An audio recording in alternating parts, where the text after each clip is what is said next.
بسم اللہ الرحمن الرحیم۔ آپ دیکھ رہے ہیں دعا اور حکمت چینل۔ عبقری رسالہ صفحہ با صفحہ۔ عبقری فروری 2026 پیج نمبر 6۔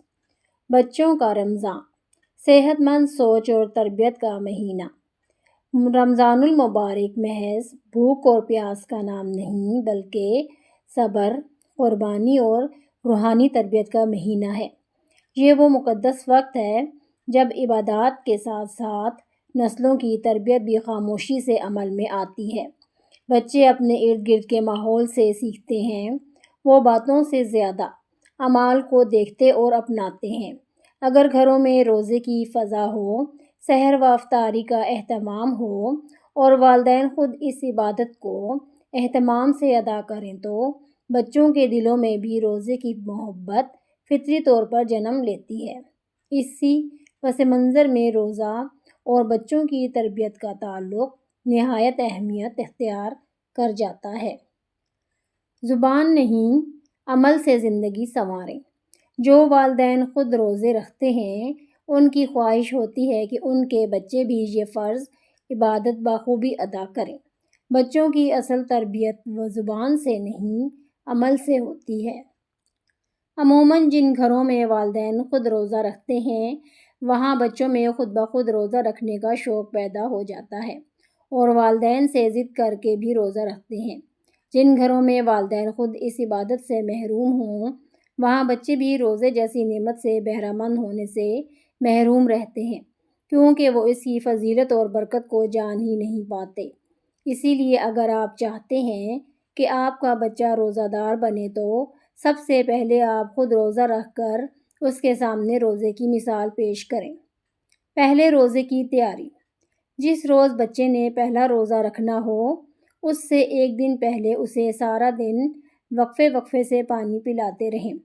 سونے سے پہلے تک بچہ پانی پیتا رہے تاکہ اس کے جسم میں پانی کی مناسب مقدار برقرار رہے، جو اگلے دن روزے کی حالت میں اس کو پیاس برداشت کرنے میں معاون ثابت ہوگا۔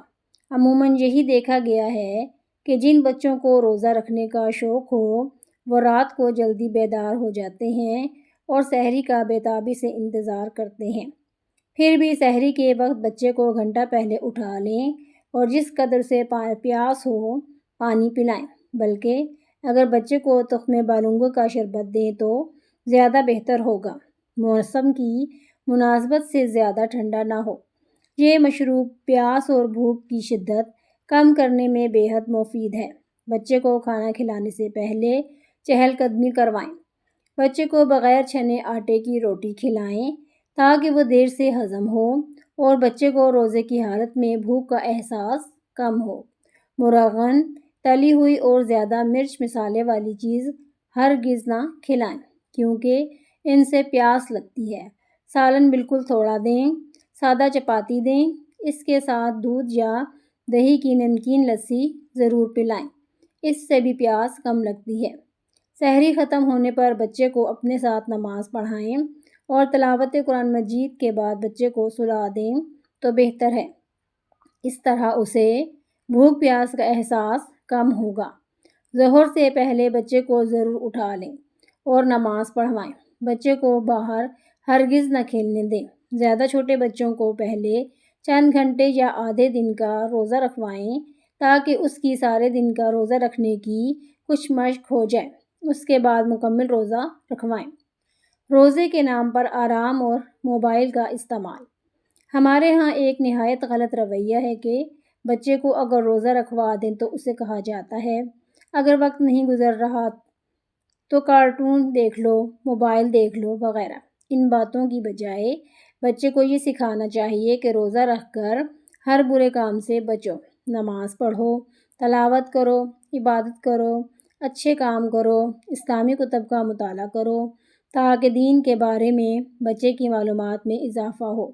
انہیں سمجھائیں کہ روزے کا مقصد معمولاتی زندگی اور رویوں کی بہتری ہے۔ یہ نہیں کہ روزہ رکھ تو لیا بس اب آرام کرنا ہے، بلکہ اپنی تعلیم، گھریلو کام سب کو وقت دیں۔ بچوں کو بتائیں کہ روزہ صرف بھوک پیاس برداشت کرنے کا نام نہیں بلکہ جسم کے ہر عضو کا روزہ ہوتا ہے نہ ہم اپنے جسم کے کسی بھی حصے سے کسی کو نقصان پہنچا سکتے ہیں، نہ اپنی زبان سے بدزبانی اور فحش گوئی کر سکتے ہیں، اور نہ ہی کوئی بری چیز دیکھ یا سن سکتے ہیں۔ صحت مند افطاری۔ افطاری کی تیاری میں بچے کو صحت بخش چیزیں جیسے فروٹ چاٹ وغیرہ ضرور بنا کر دیں، تلی ہوئی چیزیں نہ دیں، اور تیاری میں بچے کو اپنے ساتھ رکھیں۔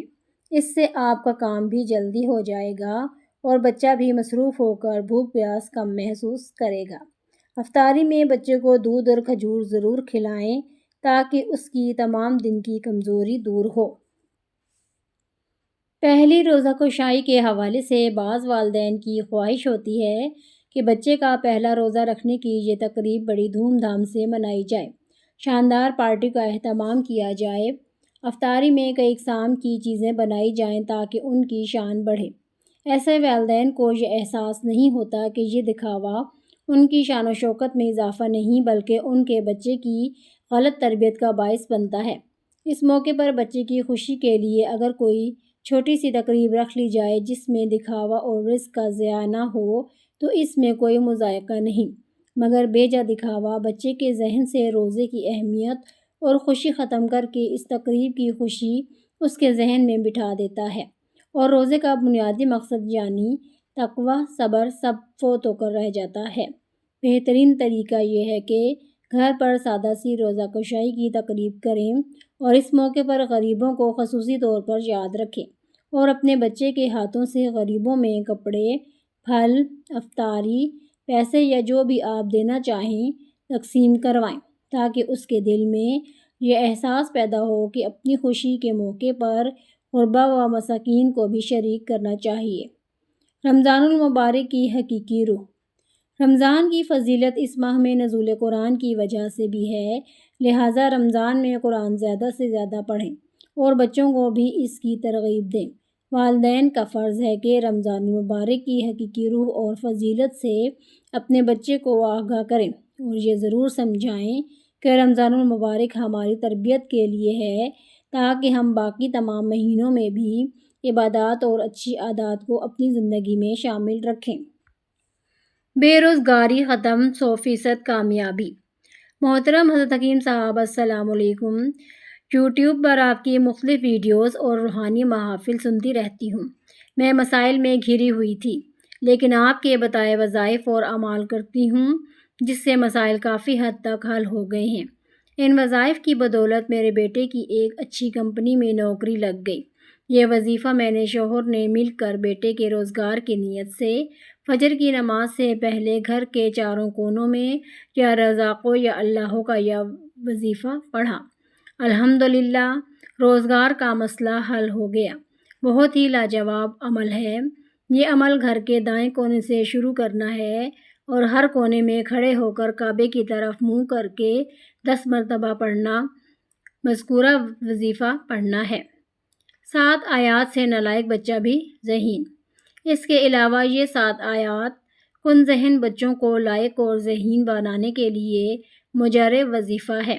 ہر ایک آیت کالی سیاہی سے لکھ کر باریک کاغذ والی چھوٹی پرچی بنا کر بچے کو خالی پیٹ کھلا دیں تاکہ وہ آسانی سے نگل جائے۔ یاد رہے، ایک آیت ایک اتوار کے لیے ہے۔ 7 اتواروں کا عمل ہے۔ آیات یہ ہیں: اللہ لا الہ الا هو الحی القیوم۔ نمبر 2، اللہ اعلم حیث یجعل رسالاتہ۔ تیسری ہے اللہ لطیف بعبادہ۔ چوتھی ہے الف لام میم صاد کاف ہا یا عین صاد طہ یاسین ہا میم عین سین قاف ہا میم طہ سین میم طہ سین قاف الف لام میم را صاد قاف انما امرہ اذا اراد شیئا ان یقول لہ کن فیکون۔ انشاءاللہ اس عمل کی برکت سے پڑھائی میں کمزور بچہ اللہ کے فضل و کرم سے ذہین ہو جائے گا، لیکن یقین شرط ہے، 7 اتوار مسلسل یہ عمل کرنا ہے۔ بچہ ذہین ہوگا اور اس میں باکمال صلاحیتیں پیدا ہوں گی۔ نیا نام، نئی پیکنگ، فارمولہ، تاثیر اور شفا یابی وہی پرانی۔ دماغی تھکان دور کر کے تازگی و فرحت فراہم کرے۔ دماغ اور اعصابی تقویت کے لیے نایاب تحفہ، دماغی کام کرنے کی صلاحیت بڑھائے۔ عبقری روشن دماغ۔ اب زندگی میں ناممکن کو ممکن ہوتا خود دیکھیں۔ رمضان المبارک تسبیح خانے میں ہونے والے ایام بیس کے عمل میں شامل ہوں، اپنے اور اپنی نسلوں کے لیے فیصلے کروائیں۔ سحری و افطاری کا بہترین انتظام۔ عبقری فروری 2026، پیج نمبر 7۔ کمر درد، پٹھوں کے کھچاؤ سے نجات۔ سنتوں اور نوافل میں ہر رکعت میں آخری 6 صورتیں پڑھیں۔ زیر ناف بیماریوں، کمر درد، کھچاؤ وغیرہ سے نجات ملے گی۔ قرآن کا ادب۔ سکھ خاندان پر دولت کی بارش۔ قرآن پاک کی تلاوت، ادب و عظمت کے حیران کن سچے معجزانہ واقعات مسلسل عبقری رسالے میں شائع ہو رہے ہیں۔ قائرین، اگر آپ کے تجربے اور مشاہدے میں کوئی ایسا واقعہ ہے تو ضرور لکھیں۔ نوک بلک ہم خود سنوار لیں گے۔ یہ ایسا صدقہ جاریہ ہے جو آپ کی نسلیں سنوار دے گا۔ قائرین السلام علیکم۔ یہ واقعہ جو میں سنانے لگا ہوں پاکستان بننے سے پہلے کا ہے۔ بھارت کے شہر امرتسر میں ہماری اچھی خاصی زمینداری تھی۔ مویشیوں کی خریداری کے لیے دوسرے شہر آنا جانا لگا رہتا تھا۔ ایک مرتبہ میں اپنے والد صاحب کے ساتھ شہر سے واپس آ رہا تھا۔ ایک گاؤں سے گزرتے ہوئے میرے والد صاحب کہنے لگے، اس گاؤں میں ایک سکھ زمیندار کرم سنگھ رہتا ہے جو کافی زرعی زمین کا مالک ہے۔ ہم رات یہیں گزاریں گے۔ میں تمہیں ایک سکھ مسلمان دکھاؤں گا۔ تھوڑی دیر بعد ہم اس سردار کی حویلی کے سامنے موجود تھے۔ وہاں 2-3 جوڑی بیل، چند بھینسیں اور 2 اونٹ بندھے ہوئے تھے۔ ہم نے بھی اپنا بیل وہیں باندھ دیا۔ اتنے میں کرم سنگھ بھی باہر سے آ گئے۔ دعا سلام کے بعد ہمارے بیل کو چارہ ڈال کر وہ ہمیں اپنے گھر کے اندر لے گئے۔ سکھ کے گھر میں نماز۔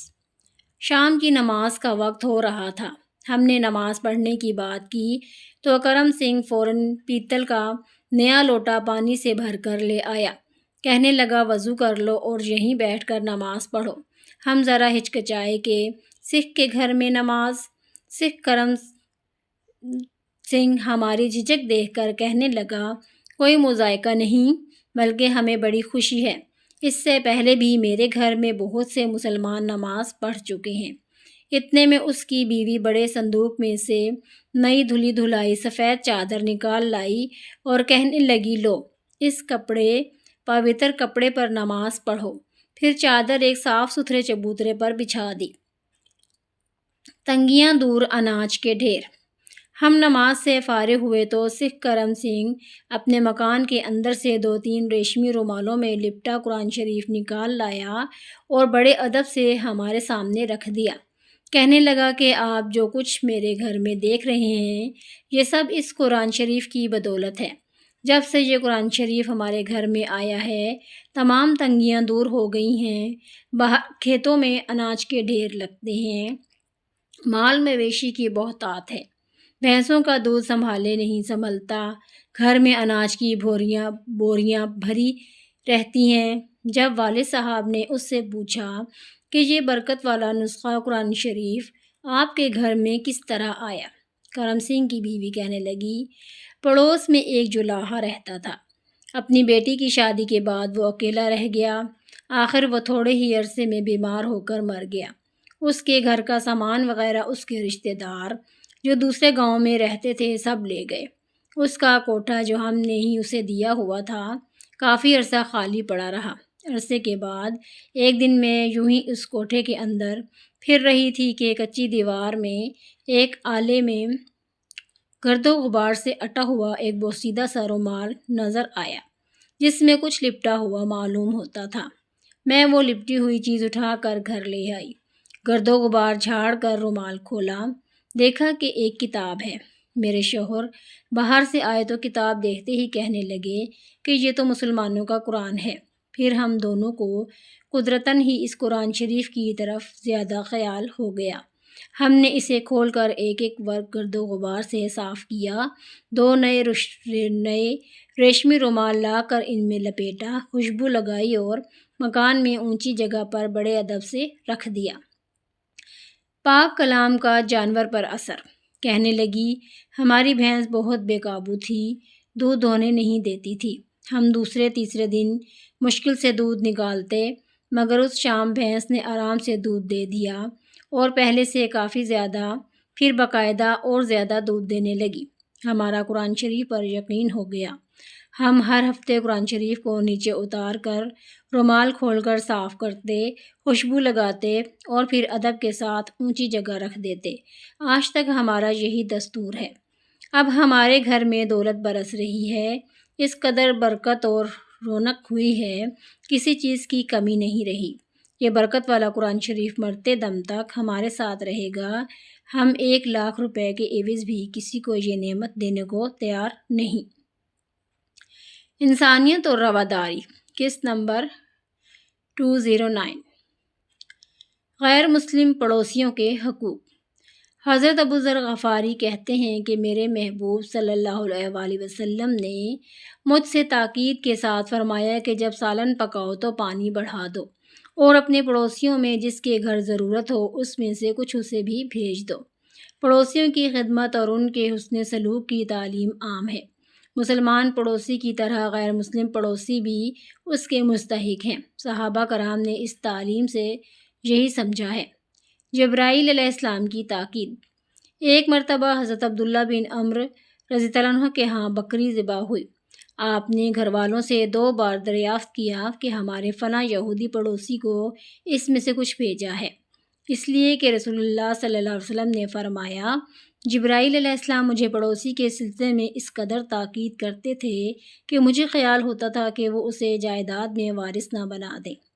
غیر مسلم کی عیادت، ایمان کی دعوت۔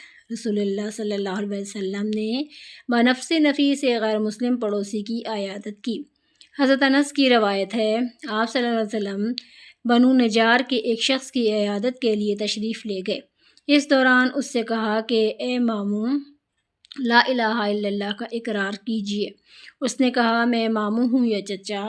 آپ صلی اللہ علیہ وسلم نے فرمایا، نہیں، ماموں ہیں، اس لیے کہ آپ صلی اللہ علیہ وسلم کی والدہ حضرت آمنہ کا تعلق مدینے سے تھا۔ اس نے کہا کہ لا الہ الا اللہ کا کہنا میرے حق میں بہتر ہے۔ آپ صلی اللہ علیہ وسلم نے فرمایا، ہاں۔ یہ کتابیں پڑھنا نہ بھولیں۔ پیغمبر اسلام کا غیر مسلموں سے حسن سلوک، امن اور عبقری، انسانیت اور رواداری، غیر مسلموں کی عبادت گاہیں اور ان کے حقوق اور ہماری ذمہ داریاں۔ کتب اردو اور انگلش میں پڑھنا ہرگز نہ بھولیں۔ اپنا ذاتی گھر پانا چاہتے ہیں تو رمضان المبارک تسبیح خانہ میں گزارنے کا فیصلہ کر لیں۔ ایسے بابرکت اعمال کروائے جائیں گے کہ ذاتی گھر کی خواہش پوری ہو جائے گی۔ سحری و افطاری کا بہترین انتظام۔ عبقری فروری 2026، پیج نمبر 8۔ دوہرا اجر۔ عبادت کا ایک پیشہ ہے، اس کی دکان خلوت ہے۔ راس المال تقویٰ اور نفع جنت ہے۔ عدل جو بھی کرے بہتر ہے، مگر بااختیار کرے تو بہت بہتر ہے۔ سر پر دوپٹہ اور ٹوپی کا ڈپریشن سے آخر کیا تعلق؟ ذہنی دباؤ اور مسلسل پریشانیوں کی وجہ سے انسان کا دماغ ایسا مفلوج ہو جاتا ہے جس میں وہ بہتر فیصلہ نہیں کر پاتا۔ سوچنے کی صلاحیت بھی متاثر ہوتی ہے۔ اس کی وجوہات میں مالی مشکلات، نوکری کا چھننا یا گھریلو جھگڑے اور مختلف مسائل شامل ہوتے ہیں۔ بعض اوقات نوبت یہاں تک پہنچ جاتی ہے کہ انسان خودکشی کرنے کے بارے میں بزدلانہ فیصلہ کر لیتا ہے، کیونکہ اسے ذہنی دباؤ سے نکلنے کی کوئی راہ نظر نہیں آ رہی ہوتی۔ ذہنی اور جذباتی مسائل۔ یہ ایک ایسا ذہنی اور جذباتی مسئلہ ہے جو انسان کی سوچ، احساسات اور روزمرہ زندگی کو متاثر کرتا ہے۔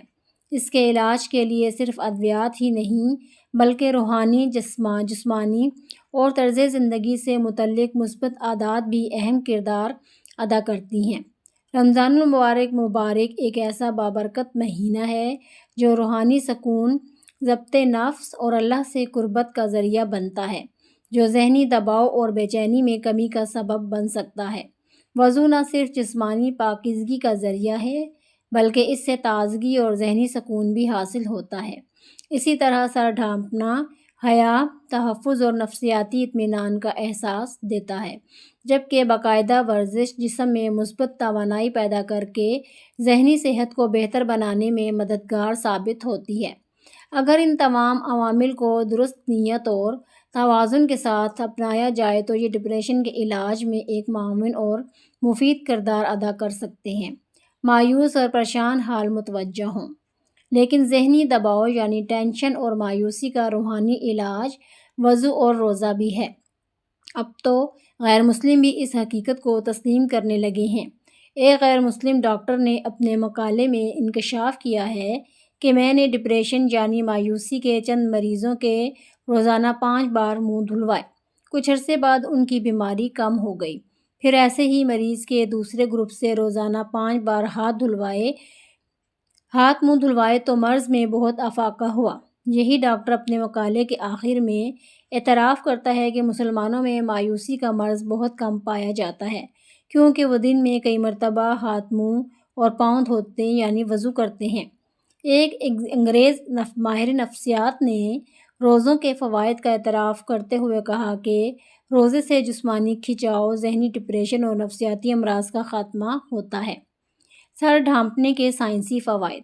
شیخ الوظائف صاحب بھی سر ڈھانپنے کی کافی تاکید فرماتے ہیں، جو کہ حضور اکرم صلی اللہ علیہ وسلم کی سنت مبارکہ بھی ہے۔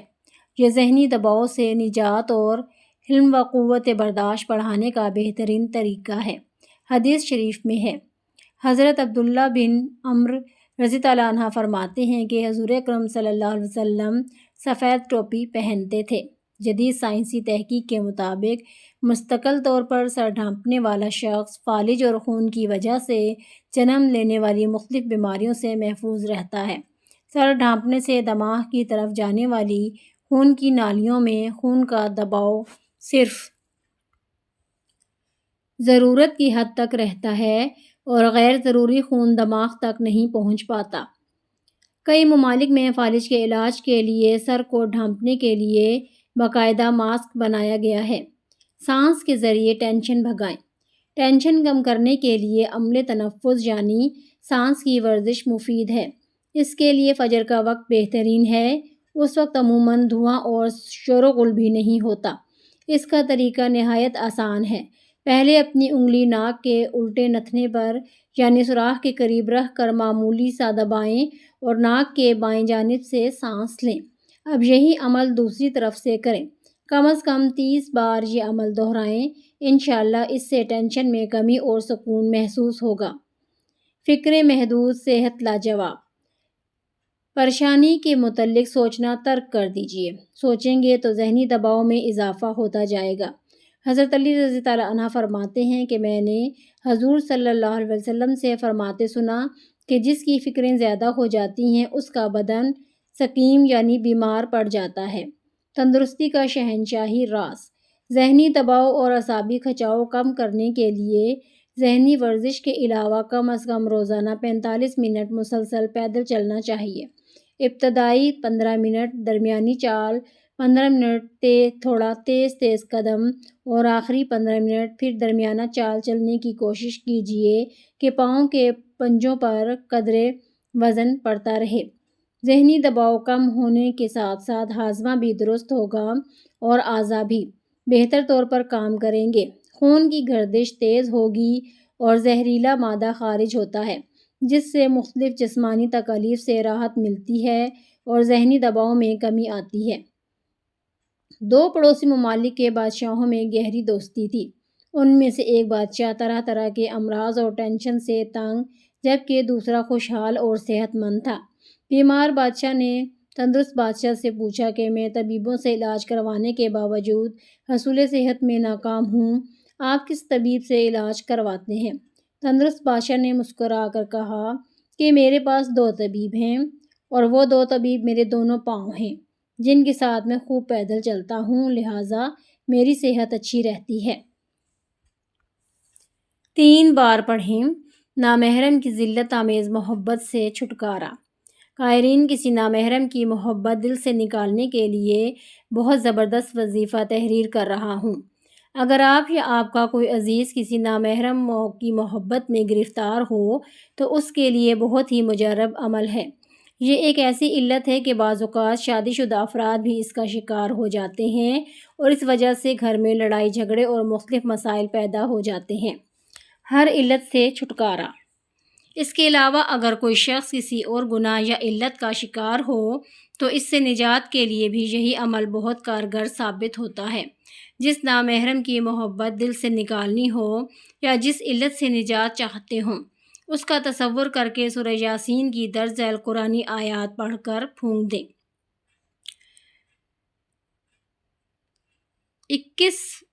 آیت نمبر 21، صبح و شام کم از کم 3 یا 33 مرتبہ پڑھیں۔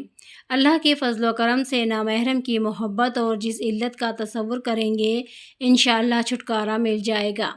اس کے علاوہ میرے چند آزمودہ طبی ٹوٹکے پیش خدمت ہیں، انشاءاللہ جو بھی آزمائے گا اسے نفع ہوگا۔ کھانسی اور بلغم سے نجات۔ اگر کسی کو کھانسی یا بلغم کی شکایت ہو تو اس کے لیے نہایت آزمودہ ٹوٹکا تحریر کر رہا ہوں۔ 1 کپ چائے کی پتی کا قہوہ بنا کر اس میں دار چینی 2 انچ کا ٹکڑا ڈال کر اچھی طرح ابال لیں۔ رات کو سوتے وقت نیم گرم گھونٹ گھونٹ کر پی لیں۔ اس کے بعد کچھ کھائے پیے بغیر سو جائیں۔ یہ ٹوٹکا کھانسی، ریشہ اور بلغم کے لیے بہت ہی مفید ہے، چند بار استعمال کریں۔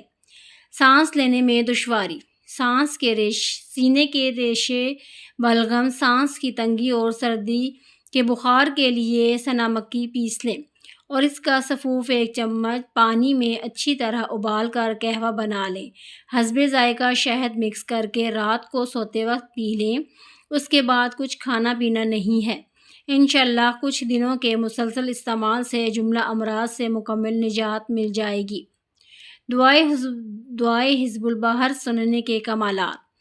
پیچیدہ مسائل کا حل، ناممکن کام ممکن، شیطانی جنات، عاملین کے ڈسے، سارستی، کالے سفلی جادو سے نجات اور ہر مقصد میں کامیابی چاہتے ہیں تو عبقری یوٹیوب چینل پر موجود دعائے حزب البحر کو صبح و شام اور بار بار اپنی گاڑی، مکان، دکان وغیرہ میں سنیں۔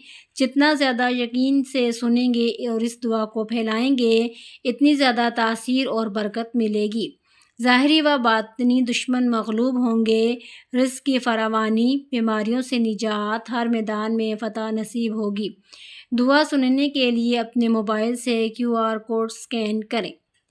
نظر بد کی وجہ سے کسی بیماری یا مصیبت میں مبتلا ہیں تو رمضان المبارک میں تسبیح خانے کا رخ کیجیے۔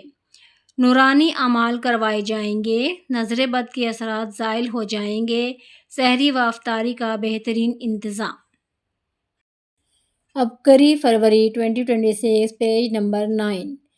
قبض کے لیے اکسیر۔ بیل بوٹی 4 تولہ، مرچ سیاہ 1 تولہ، نمک 3 ماشا ملا کر چنے کے برابر گولی بنائیں۔ رات کو کھانے کے بعد 1 گولی گرم دودھ سے لیں۔ روزے کا تقاضا۔ پرسکون سحر و افطار، روحانی جسمانی فوائد۔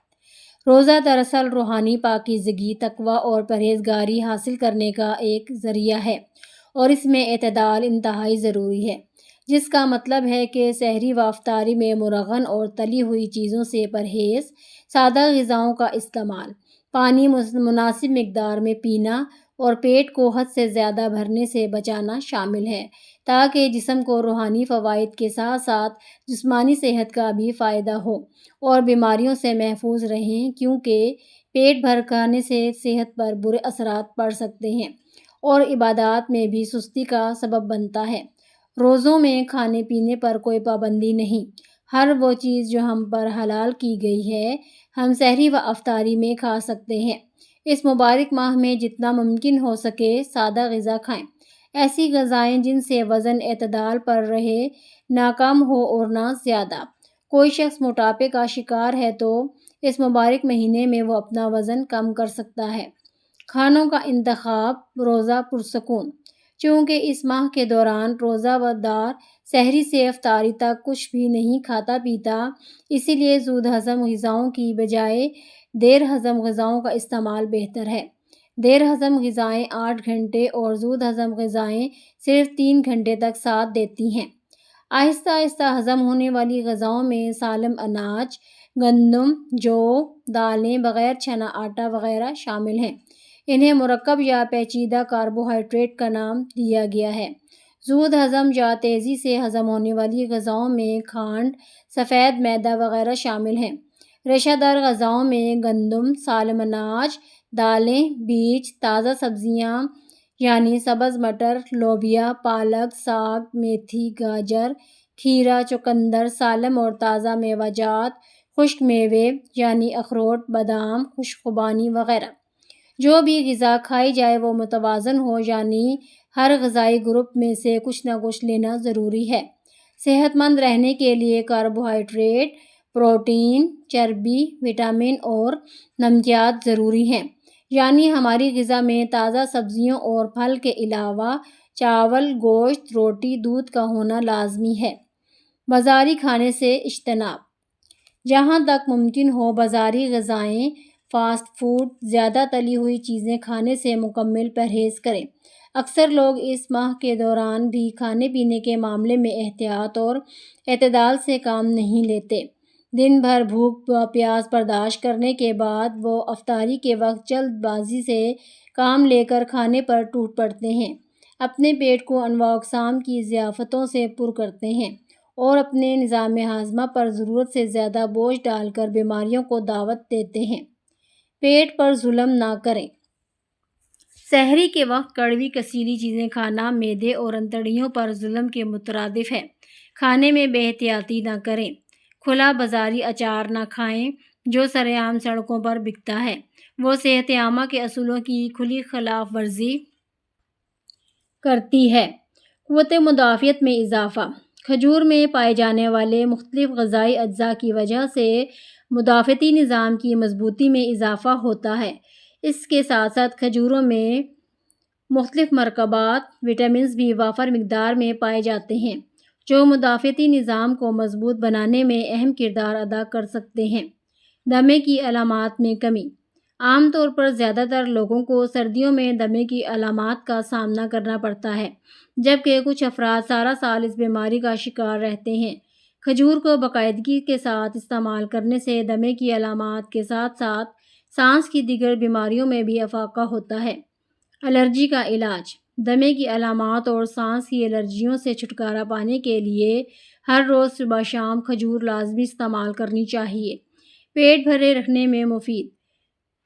اس پھل میں غذائی فائبر کافی مقدار میں پایا جاتا ہے، جس کی وجہ سے زیادہ دیر تک پیٹ بھرے رہنے کا احساس رہتا ہے۔ کھجوریں کھانے کے بعد اگر پانی پی لیا جائے تو بہت دیر تک بھوک نہیں لگتی، کیونکہ پانی اور کھجور بھوک کو کم کرتے ہیں۔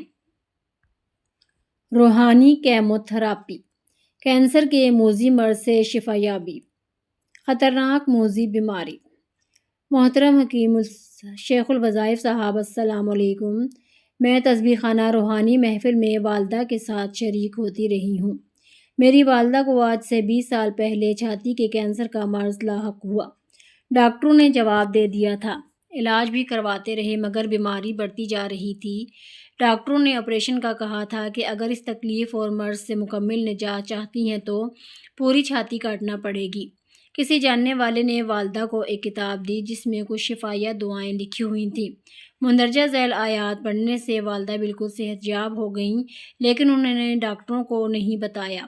ایک دن خیال آیا تو چیک اپ کے بعد ڈاکٹروں کی تجویز پر امی نے ڈاکٹروں سے کہا کہ آپ صرف گلٹی نکال دیں، چھاتی نہیں کاٹنی۔ جب ڈاکٹروں نے آپریشن کر کے گلٹی نکالی تو وہ یہ دیکھ کر حیران رہ گئے کہ 8 ماہ گزرنے کے باوجود گلٹی پھیلی نہیں تھی۔ اس کے بعد ڈاکٹروں نے کیموتھراپی کا کہا۔ اس دوران نانی اماں کا انتقال ہو گیا۔ اپنی امی کی بیماری کا خاندان بھر میں کسی کو بھی نہیں بتایا تھا کہ ڈر تھا لوگوں کو پتہ چل گیا تو لوگوں کے بار بار پوچھنے اور بیماری کو زیادہ دماغ پر حاوی کرنے سے پہلے ہی وہ مر جائیں گی۔ ڈاکٹر سے کہا کہ چند ہفتوں بعد کیموتھراپی کروا لیں گے۔ کیونکہ اس سے بال اتر جاتے ہیں، پھر سب کو پتہ چل جانا تھا۔ چند ہفتے تک ڈاکٹر کی تجویز کردہ دوائیں صبح شام کھاتی رہیں اور یہ آیات روزانہ پڑھتی رہیں۔ جب ڈاکٹر سے دوبارہ رابطہ کیا تو انہوں نے صرف شعاعیں یعنی لیزر کے ذریعے علاج کا مشورہ دیا، مگر میری والدہ کا اللہ پر اور ان آیات پر بڑا یقین تھا۔ انہوں نے روحانی علاج ہی جاری رکھا اور وہ اس موذی بیماری میں مبتلا ہونے کے 20 سال بعد تک زندہ رہیں۔ اس تمام عرصے میں اول آخر 3 مرتبہ درود شریف کے ساتھ صبح شام یہ آیات چند بار پڑھتی رہیں، مگر پھر کبھی تکلیف نہیں ہوئی۔ آیات کی برکت سے عافیت میں رہیں۔ آیات یہ ہیں: وَنُنَزِّلُ مِنَ الْقُرْآنِ مَا هُوَ شِفَاءٌ وَرَحْمَةٌ لِّلْمُؤْمِنِينَ وَلَا يَزِيدُ الظَّالِمِينَ إِلَّا خَسَارًا وَإِذَا مَرِضْتُ فَهُوَ يَشْفِينِ وَقُلْ رَبِّ اغْفِرْ وَارْحَمْ وَأَنْتَ خَيْرُ الرَّاحِمِينَ أَمَّن يُجِيبُ الْمُضْطَرَّ إِذَا دَعَاهُ وَيَكْشِفُ السُّوءَ قُلْنَا يَا نَارُ كُونِي بَرْدًا وَسَلَامًا عَلَى إِبْرَاهِيمَ وَأَيُّوبَ إِذْ نَادَى رَبَّهُ أَنِّي مَسَّنِيَ الضُّرُّ وَأَنْتَ أَرْحَمُ الرَّاحِمِينَ رَبِّ إِنِّي مَغْلُوبٌ فَانتَصِرْ لَا إِلَٰهَ إِلَّا أَنْتَ سُبْحَانَكَ إِنِّي كُنْتُ مِنَ الظَّالِمِينَ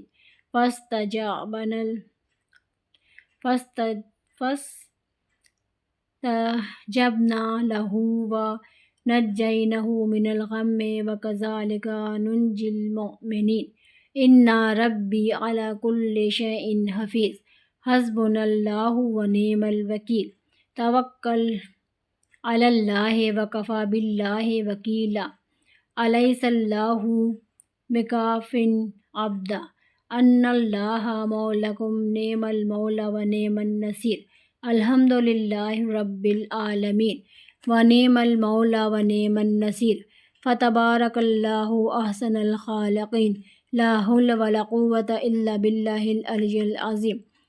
یہ آیات ہم نے فوٹو کاپی کروا کے آگے لوگوں میں بھی تقسیم کی، اس سے بھی بہت فائدہ ہوا۔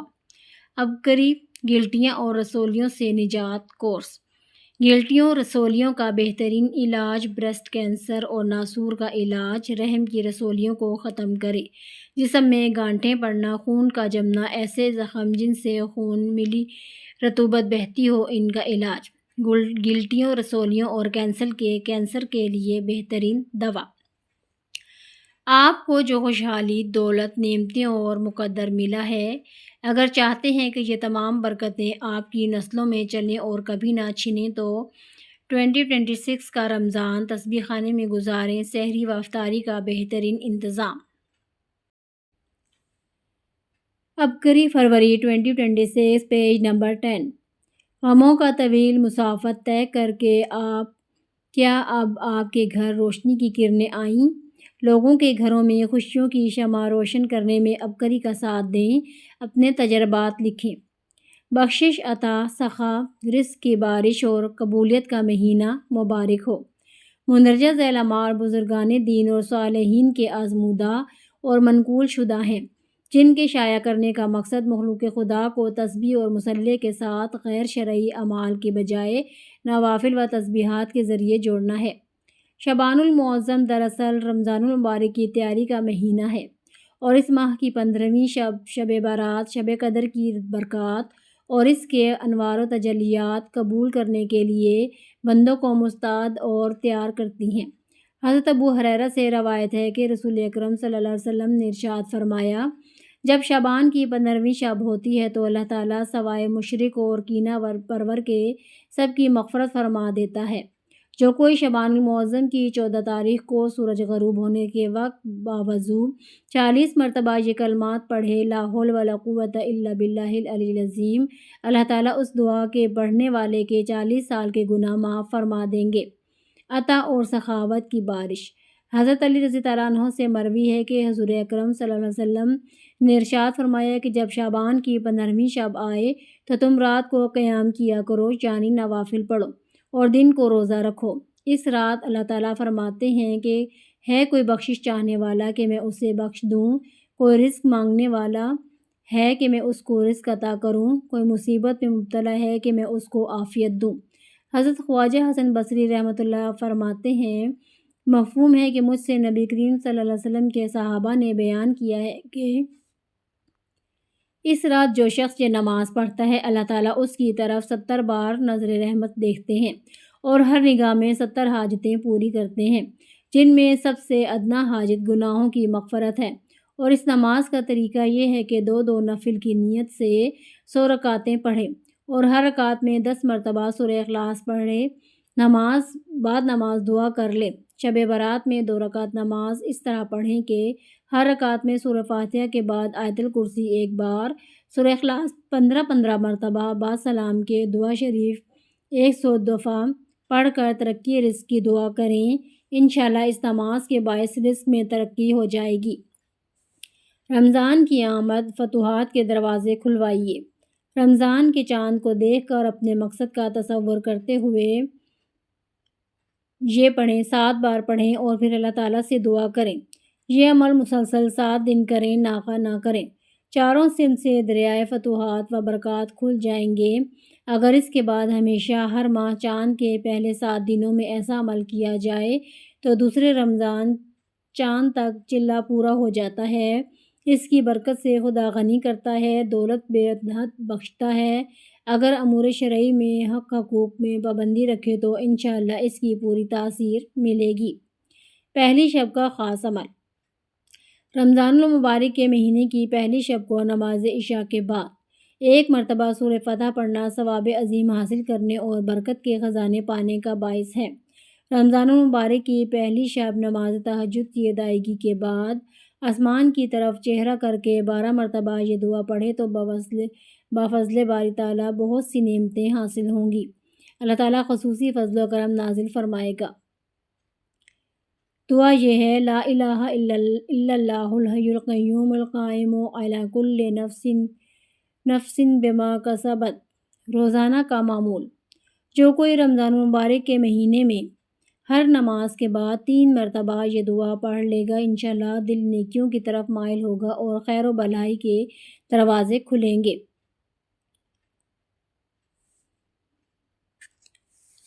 روزہ اور نماز تراویح۔ رمضان المبارک کے مہینے میں روزہ رکھنا ہر مسلمان مرد و عورت پر فرض ہے۔ اس کے علاوہ نماز عشاء کے بعد تراویح پڑھنے کی بھی بہت زیادہ فضیلت ہے۔ چنانچہ حضرت ابو ہریرہ رضی اللہ عنہ سے فرماتے ہیں کہ حضور سرور کائنات صلی اللہ علیہ وسلم نے فرمایا کہ جو شخص صدق دل اور اعتقاد صحیح کے ساتھ رمضان میں قیام کرے یعنی تراویح پڑھے تو اس کے پچھلے گناہ بخش دیے جاتے ہیں۔ مبارک ساعتوں میں ایسا عمل جو زندگی میں 4 چاند لگا دے۔ ماہانہ روحانی محفل۔ آپ پریشان ہیں، سالہ سال سے بیمار ہیں، یا آپ کا کوئی عزیز زندگی سے عاجز اور خودکشی کرنے پر مجبور ہے، کاروبار کی بندش ہے یا گھریلو الجھنیں، جھگڑے، بات طلاق تک پہنچ چکی ہے، گھبرائیے مت۔ اس ماہ کی یہ مقبول گھڑیاں آپ کے لیے خوشیوں، خوشحالیوں اور برکتوں کا پیغام لائی ہیں۔ اس ماہ کی روحانی محفل۔ اس ماہ 19 اور 27 فروری کو بعد نماز فجر گلاب کی عطر پاس رکھیں۔ اگر ابکری کی دم شدہ روحانی عطر لے لیں تو زیادہ فائدہ ہوگا اور اس پر 40 بار صلی علی محمد پڑھ کر دم کریں۔ اب اس خوشبو کو اپنے کپڑوں، بستر اور تکیے پر لگائیں۔ خواتین صرف گھر پر رہتے ہوئے لگائیں۔ یہ ذکر بھکاری بن کر خلوص دل، درد دل، توجہ اور اس یقین کے ساتھ کہ میرا رب میری فریاد سن رہا ہے اور 100% قبول کر رہا ہے، اور تصور رکھیں کہ آسمان سے ہلکی پیلی روشنی آپ کے دل پر ہلکی بارش کی طرح برس رہی ہے اور دل کو سکون چین نصیب ہو رہا ہے اور مشکلات فوری حل ہو رہی ہیں۔ عمل پورا ہونے کے بعد دل و جان سے پوری امت عالم اسلام اور غیر مسلموں کے ایمان کے لیے پوری دنیا میں امن کی دعا، اپنے لیے اور اپنے عزیز و اقارب کے لیے دعا کریں۔ پورے یقین کے ساتھ دعا کریں۔ ہر جائز دعا قبول کرنا اللہ تعالیٰ کے ذمے ہے۔ اس عمل کی برکت سے انشاءاللہ آپ کی تمام جائز مرادیں ضرور پوری ہوں گی۔ گھریلو جھگڑے، پریشانیاں اور مسائل کا خاتمہ ہوگا۔ اس عمل کے بعد حسب توفیق 50 یا 500 روپے کسی مستحق کو صدقہ کر دیں اور اس میں تمام عمل کا ثواب حضرت امیر حمزہ اور نبی کریم صلی اللہ علیہ وسلم کے تمام گھرانے یعنی حضور صلی اللہ علیہ وسلم کی بیویاں، بیٹیاں، بیٹے، داماد، نواسے، نواسیاں رضی اللہ عنہ کو ہدیہ کریں۔ یہ عمل ہر حالت میں کر سکتے ہیں۔ نوٹ: روحانی محفل کے درمیان اگر نماز کا وقت آ جائے تو پہلے نماز ادا کی جائے اور بقیہ وقت نماز کے بعد پورا کیا جائے۔ اگر اسی وقت یہ وظیفہ روزانہ کر لیں تو اجازت ہے، مستقل بھی کرنا چاہیں تو معمول بنا سکتے ہیں۔ ہر مہینے کا ورد مختلف ہوتا ہے اور خاص وقت کے تعین کے ساتھ ہوتا ہے۔ بے شمار لوگوں کی مرادیں پوری ہوئیں، ناممکن ممکن ہوئیں، پھر لوگوں نے اپنی مرادیں پوری ہونے پر خطوط لکھے۔ آپ بھی مراد پوری ہونے پر خط ضرور لکھیں۔ ماہانہ روحانی محفل تسبیح خانہ لاہور میں اجتماعی نہیں ہوتی، ہر فرد اپنے مقام پر رہتے ہوئے کرے۔ اگر ساری دنیا نے آپ سے منہ موڑ لیا، خودکشی کے خیالات آتے ہیں تو یہ رمضان تسبیح خانے میں گزاریے، پھر زندگی کے صبح و شام ایسے بدلیں گے کہ دنیا دیکھے گی۔ سحری و افطاری کا مکمل انتظام